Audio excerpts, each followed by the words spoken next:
Welcome to Maths Katta, my YouTube channel. Standard 10, Maths 2, Chapter number 5, Coordinate Geometry.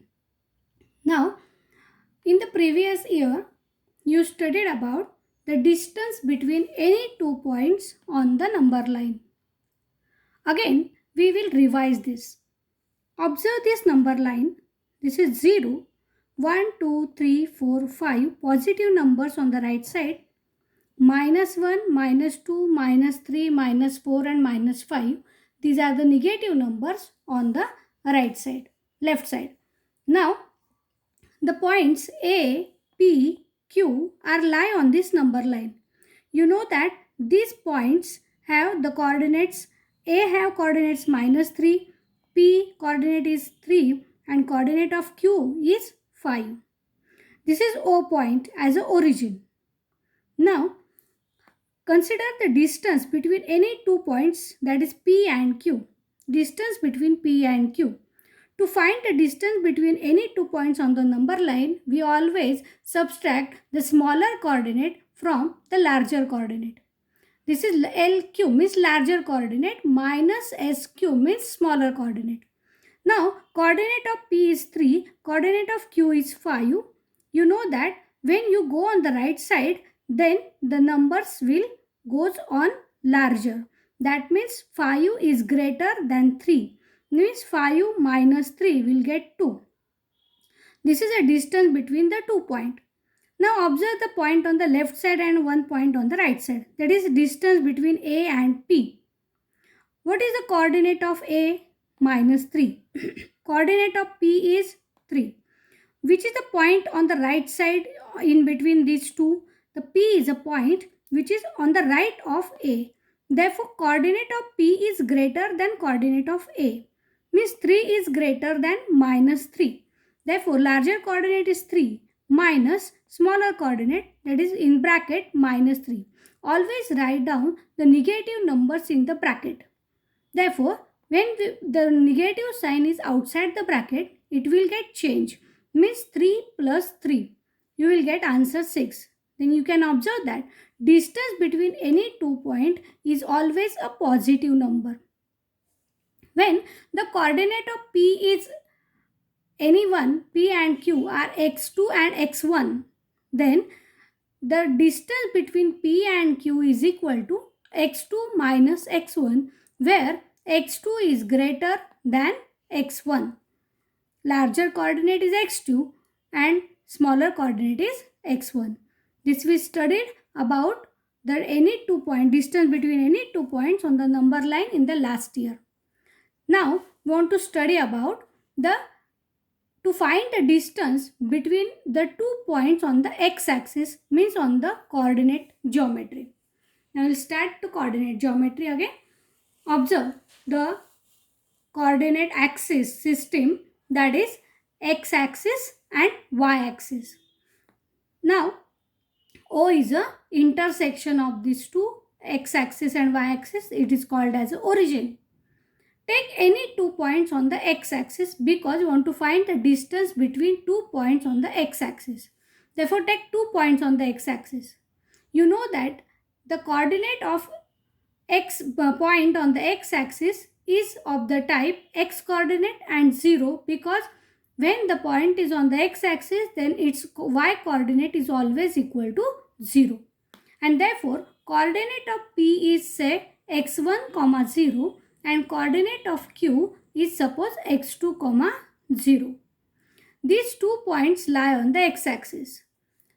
The point Q is right side of P.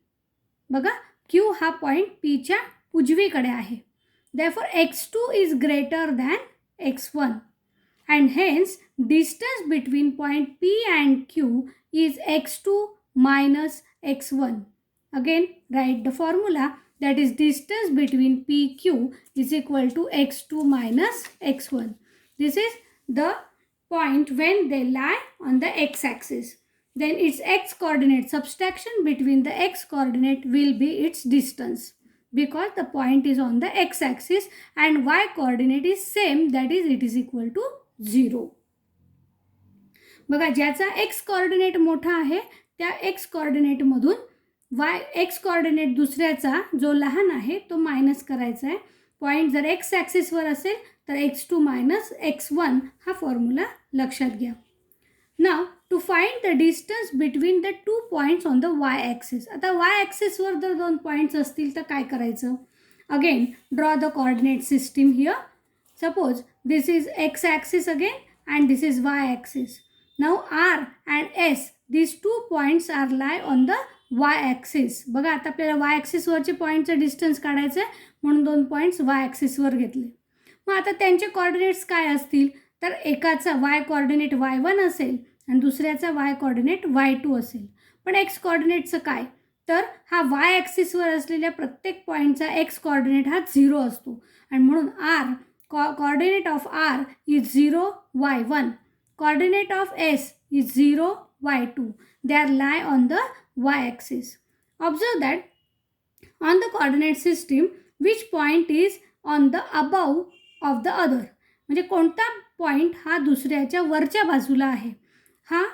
हे का observe करायचे कारण Y ॲक्सिसवरती आपण जे सिस्टीममध्ये coordinate system काढताना points लिहितो एक्स ॲक्सिसवर आणि वाय ॲक्सिसवर. तर तुम्हाला माहिती आहे की एक्स ॲक्सिसवरती लिहिताना हे पॉईंट्स राईट साईडला ग्रेटर होत जातात, लेफ्ट साईडला मायनस मायनस मायनस लेफ्ट कमी होत जातात. तसंच वाय ॲक्सिसवरती आपण पॉझिटिव्ह पॉईंट्स वाढवत नेतो ओरिजिनपासून आणि खाली कमी करत नेतो. म्हणजे 1 2 3 4 अशा प्रकारे. म्हणजे वरचा पॉईंटचा वाय कोऑर्डिनेट हा जास्त असणार आहे. मग आता बघा काय होईल. The S lie above the point R and therefore distance between R S is y2. बघा y2 मोठा आहे मग y2 is minus y1. This is a formula.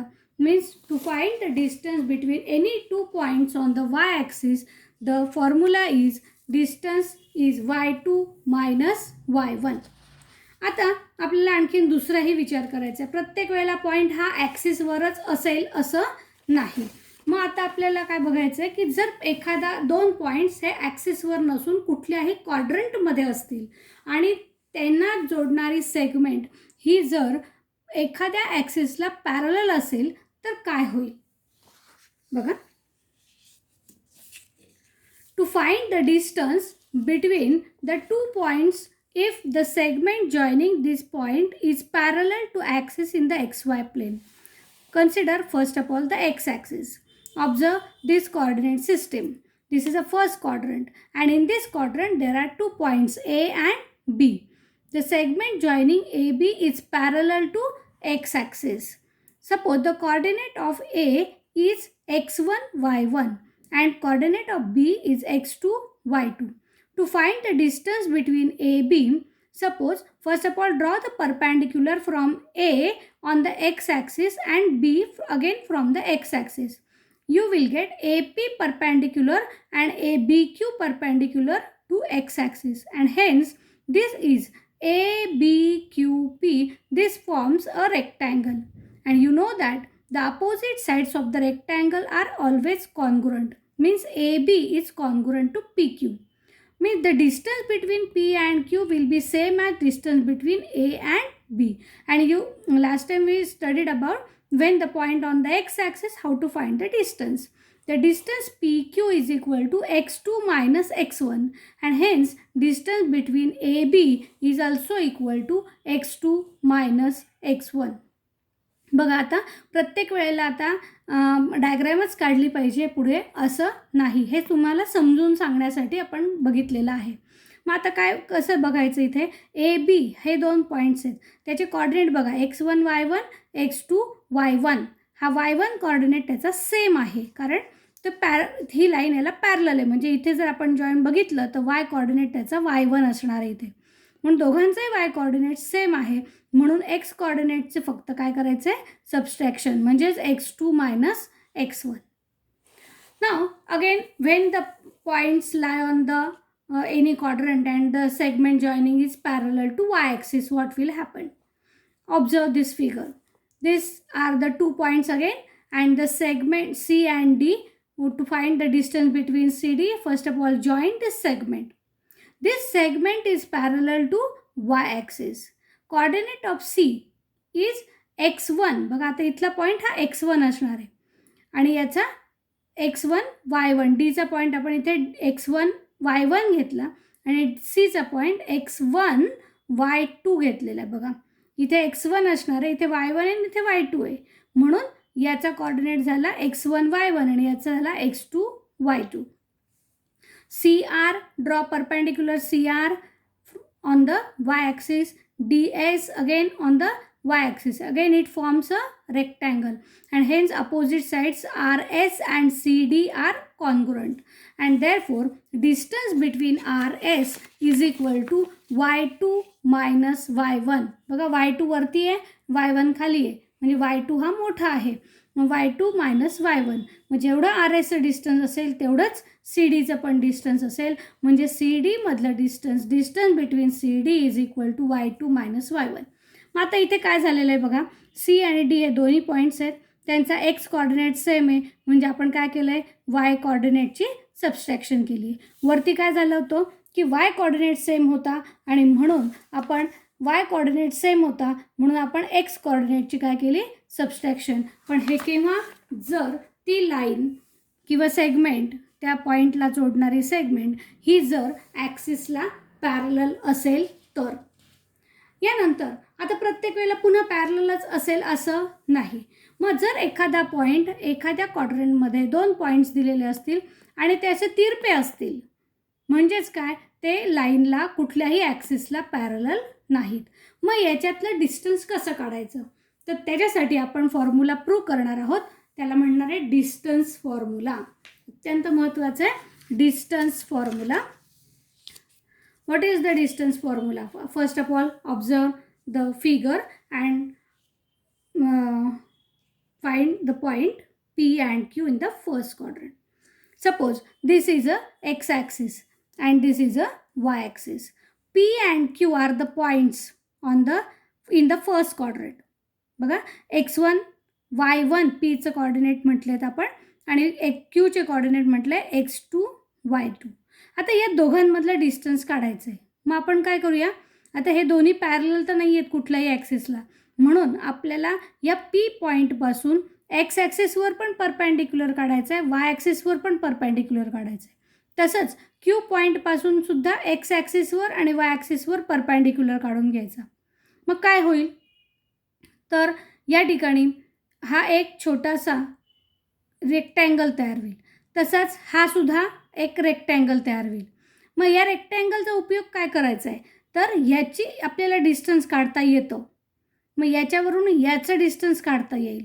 T हा पॉईंट त्यांचा पॉईंट ऑफ इंटरसेक्शन दाखवला. मग टी क्यूचं डिस्टन्स काढता आलं आणि पी टीचं डिस्टन्स तुम्हाला काढता आलं, तर हा एक ट्रायंगल जो तयार झाला आहे तो आहे राईट अँगल ट्रायंगल. आणि मग पायथागोरसचा आपण यूज करून पी क्यूचं डिस्टन्स काढू शकतो. मग आता आपल्याला स्टेप बाय स्टेप जायचं. बघा डिस्टन्स आर एस, बघा distance R S is equal to x2 minus x1. x2 मोठा आहे, x1 लहान आहे. मग distance between T Q is also equal to x2 minus x1. Also distance between A B is y2 minus y1. y1 minus y2. आता इथे y1 घेतला आहे आणि इथे y2 घेतला आहे. Distance between P T is also equal to y1 minus y2. मग आता आपल्याला हे दोन सेगमेंटची लेंथ मिळाली आहे. मग आता हा ट्रायंगल कन्सिडर करा. Now triangle P T Q is a right angle triangle. Therefore by Pythagoras theorem P Q square hypotenuse square is equal to P T square plus Q T square. Now substitute the values. P T square means this P T is y1 minus y2 bracket square plus Q T म्हणजे T Q मधलं distance म्हणजेच x2 minus x1 bracket square. आता इथे square आहे, आपल्याला काढायचं आहे फक्त पी क्यू, म्हणजे आपल्याला काय करावं लागेल तर स्क्वेअर रूट घ्यावं लागेल. पण त्यापूर्वी आपण हे रिराईट करून घेऊ, थोडंसं चेंज करून. P Q square is equal to x2 minus x1 आधी लिहूया प्लस y2 मायनस y1. आता तुम्हाला माहिती आहे y1 मायनस y2चा स्क्वेअर आणि y2 मायनस y1चा स्क्वेअर हा नेहमी सेम येणार आहे, कारण इथे आन्सर पॉझिटिव्ह आलं किंवा निगेटिव्ह आलं तरी स्क्वेअरचा आन्सर नेहमी पॉझिटिव्ह असतं. त्याच्यामुळे आपल्याला y1 मायनस y2ची जागा चेंज करता येईल. मग आता हा फॉर्म्युला लिहून झालेला आहे, परंतु इथेच आपल्याला स्क्वेअर मिळाला आहे. This is a square. Then to find PQ, again taking a square root on both side. Then by taking square root PQ is equal to under root of, आता इथे प्लस साईन आहे म्हणून ही पूर्ण under route याला द्यावी लागेल, under root of in bracket x2 minus x1 square plus y2 minus y1 square. बघा हा याला म्हणतात डिस्टन्स फॉर्म्युला. याचा उपयोग आपल्याला एक्झाम्पलमध्ये करायचा आहे. आता पुढच्या सगळ्या एक्झाम्पलमध्ये आपण तसंच करणार आहोत. आता हे एक एक्झाम्पल तुम्हाला मी दाखवते. Find the distance between the to following pair of 2 points, that is A 2 3 and B 4 Q. प्रत्येक वेळेला अशा एक्झाम्पलमध्ये डिस्टन्स काढताना एकेका पॉईंटचे कोऑर्डिनेट जे आहेत ते आपण ॲझ्युम करायचे आहेत, कारण फॉर्म्युल्यामध्ये आपल्याला हा फॉर्म्युला लिहायचा आहे. मग एचे कोऑर्डिनेट आपण x1 y1 आहे असं मानूया. Late A2 3 is x1 y1. मी आता खाली ॲरो करून ते दाखवले, असं दाखवलं तरी चालेल. B4 1 मीन्स x2 y2 असं दाखवल्याने काय फायदा होतो, तर आपल्याला x1ची व्हॅल्यू काय आहे तर लगेच समोर दिसतं. x1च्या वरती काय लिहिलं आहे 2, y1च्या वरती काय लिहिलं आहे 3, x2च्या वरती आहे 4, y2च्या वरती आहे 1. म्हणजे इथे आपल्याला ताबडतोब ऑब्झर्व करता येतं आणि पटापट व्हॅल्यू टाकता येतात. By distance formula, distance AB is equal to under root of x2 minus x1 square plus y2 minus y1 square. Then 4 minus 2, x2 आणि x1 च्या व्हॅल्यूज टाकल्या. 4 minus 2 square plus 1 minus 3 square. 2 minus 4 minus 2 is 2, 2 square plus minus 2 square. 1 minus 3 is minus 2. मग आता square केले, 4 plus 4 काय आलं route 8. आणि route 8 आपल्याला असंही लिहिता येईल under root of 4 into 2, that is 2 into root 2, and therefore distance AB is equal to 2 root 2. If you understood this, then like the video, share it with your friends and subscribe the channel. Thank you.